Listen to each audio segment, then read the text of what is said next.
Hey there, beautiful people. Welcome or welcome back to my channel. If you're new here, welcome. If you've been here before, hey girl, hey, nice to see you again. And coming to you guys with a review of an icon, a legend in the makeup community. And if you don't know, let's get you up to speed. We're talking about Fashion Fair today, y'all. She is back at Sephora. Fashion Fair is an iconic brand in the makeup world. She was Fenty before Fenty was Fenty, y'all. This brand was created for women of color, by women of color, and really catered to us when no one else was doing it. Unfortunately, Fashion Fair did have to close down. They were big. I mean, they had their own counters, everything. I'm pretty sure everybody knows somebody who was rocking Fashion Fair back in the day. Unfortunately, they closed down before your girl's time, and I was really sad because I really wanted to try the brand. I've always heard fantastic things about the brand. And as you guys know, Sephora has committed to stocking, I think, 20% or something like that of their shelves and brands that they carry as Black-owned brands. So Fashion Fair is back. We have rebranded. She's coming back to the table to claim her seat. If you want to hear my thoughts on what I think of Fashion Fair, go ahead and keep watching. Make sure you stay till the end so that you can get all of my thoughts on each product that we're trying here today.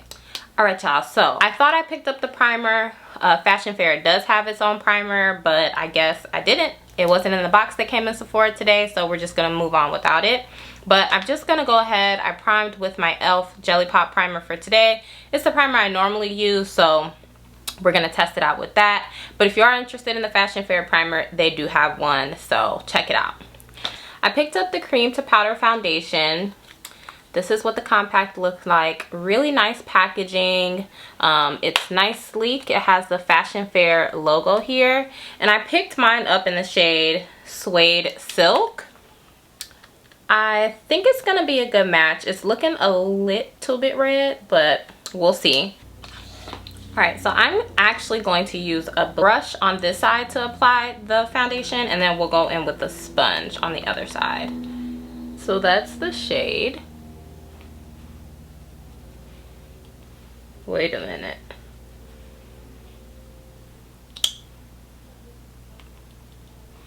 Wait a minute. Do y'all see this color match? It's like legit blending right into my skin. Okay, let me find out, Fashion Fair. Let me find out. This is probably one of my most spot on color matches. This is incredible. So this foundation is a medium coverage, and I definitely can attest to that. Of course, you guys know this is a cream formula, and the finish is natural. It's supposed to be good for normal to oily skin tones. It doesn't say anything about dry skin, but I guess we'll see how it dries down.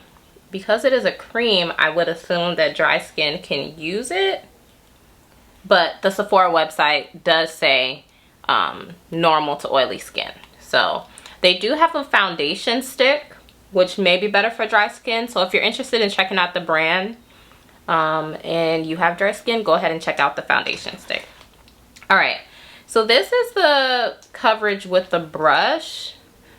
I'm not 100% sure how I like the coverage with the brush, or this brush specifically. I may go back over with a different brush, but for now, this is the side with the brush. I'm taking my sponge, and we're going to do this side with the sponge.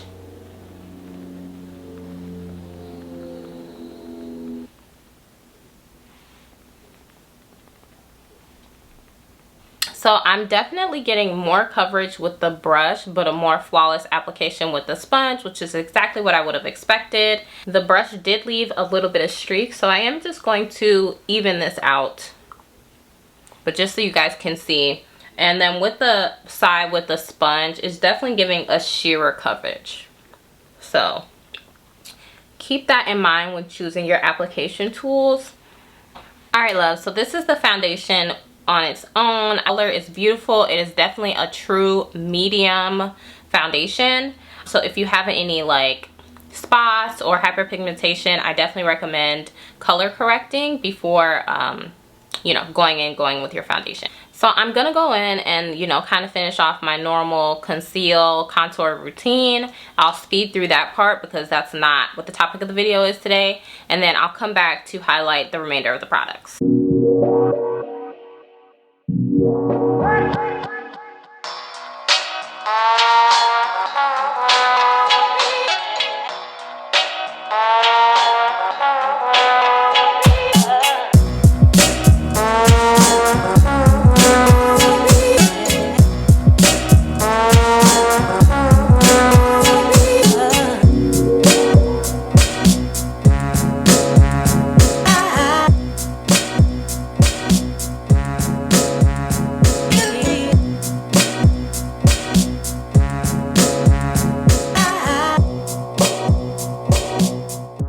The base is pretty much done. I have all my cream products on, and the foundation and everything worked so well together. I mean, I am so impressed, and we haven't even set the face yet.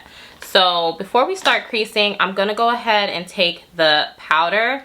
This is the Fashion Fair setting powder, and I got mine in the shade Warm Sunrise. It's their banana shade.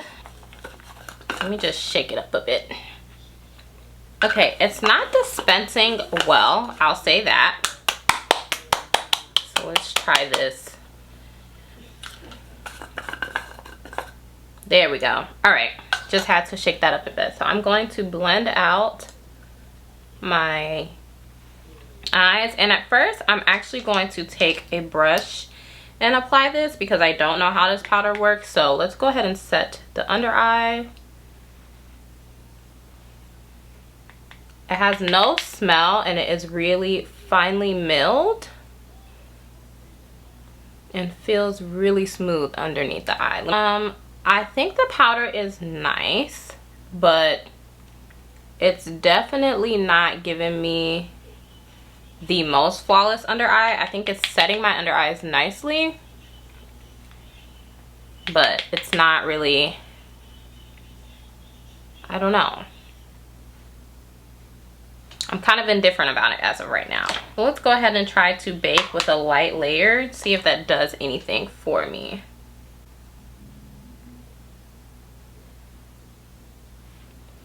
One thing I will say about this banana shade, it is coming off a bit stark. So I'm not sure about flashback or anything like that, but your girl is concerned. All right, so powder. I don't feel any dryness underneath the eyes. I haven't been baking that long though, and I am concerned a little bit about the color. It's a lot lighter than I thought it would be, but it's okay. If it goes crazy, we can totally tone it down.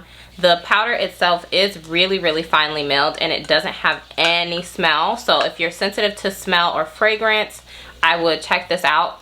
And it is sitting comfortably on my eyes. So if you have drier eyes, I don't recommend baking, but I do recommend checking out this powder. Okay, this now brings me to the last product that I picked up. I picked up their foundation powder, and I picked mine up in the shade Rich Copper. It is their, you know, setting powder, their pressed powder. Now this powder is a bit orange, so I'm not sure if I got the right color. Or maybe it's fine. I don't know. Maybe their pigment just looks a little different in the pan, because I thought the same thing with the foundation, like it was going to be too red, but it looks good. I do like the powder. It's given airbrush. It's definitely given airbrush, and it's adding coverage. So if you're looking for full coverage, I totally think you can get that with these two products in combination, because the powder is definitely adding a little bit of coverage, like just enough. I'm not sure how it would perform on its own, but it's definitely reminding me of the Fenty powder. Like, I definitely think this could be something that works great on its own. All right, my loves, let me go ahead, jump off camera, finish up the rest of the face, and I will be back with my final thoughts. The face is now complete, and let me go ahead and give you guys my final thoughts on each product. First off, let's start with the foundation. The packaging is white, which means I'm gonna get it dirty, but I think the packaging is gorgeous. It's definitely giving me luxury. The foundation itself, I think, is absolutely stunning. The color is spot on. The finish is gorgeous. I have no complaints. Fashion Fair hit it right on the nail. This foundation is probably going to be one of my go-to foundations for the fall and winter months because she's sitting on the face real cute. It's really cute. Next, we have the powder. I do not like this powder, y'all. I feel like on its own, my under eyes were not as flawless as they normally are, like with my Laura Mercier or the Fenty or the Derma blend. It's just, it wasn't doing it for me. I tried to set it with the brush, as you guys saw. I tried to go in and bake, and it just wasn't doing it for me. I also feel like if I were to do a flash photo, which if I do one, I'll go ahead and insert it right here. I feel like I feel it in my soul that there's going to be flashback with this powder. Like, under my eyes, to me, still look really stark. Like, even with my Laura Mercier translucent powder, it just doesn't look this, I don't want to say ashy, because it's not ashy, but something about it is just off for me. So unfortunately, I think the powder is going back. It's going to be a no for me. Moving on to the face powder, perfect shade. Although, again, it looks very pigmented and really orange in the pan on my face. I think it worked in perfect combination with the powder foundation. I mean, with the cream foundation. And it definitely gives a nice, flawless look to the skin. My skin doesn't look powdery. It still looks a little bit like skin. I'm not quite sure how these powders would perform when it comes to oil controlling, so we'll see about that. I am filming this a little late in the day, so unfortunately I won't be able to do a wear test for you all, but I will keep you guys updated. Check me out on Instagram at @TheLincyP, and I'll be sure to update you guys on Instagram about how I feel about, you know, the foundation, the powder, how they work together all day long. As far as comfortability and how they're sitting on the skin, my skin feels great. It feels breathable. It feels like, not like there's nothing on my face. Like, I feel like I'm wearing makeup, but often with creams, I feel like I'm wearing makeup. I don't feel that way just yet. Maybe if my oils break through, I might feel a little bit differently, but as of right now, I feel really good. It feels comfortable on the skin. That's pretty much it for this video, guys. If you really liked it, enjoyed the content, don't forget to like, comment, and subscribe. Follow your girl on socials, and let me know down in the comments if you'll be picking up some Fashion Fair darling, okay? I'll see you beautiful people in my next one, and until then, smooches. Your love is a one in a million. It goes on and on.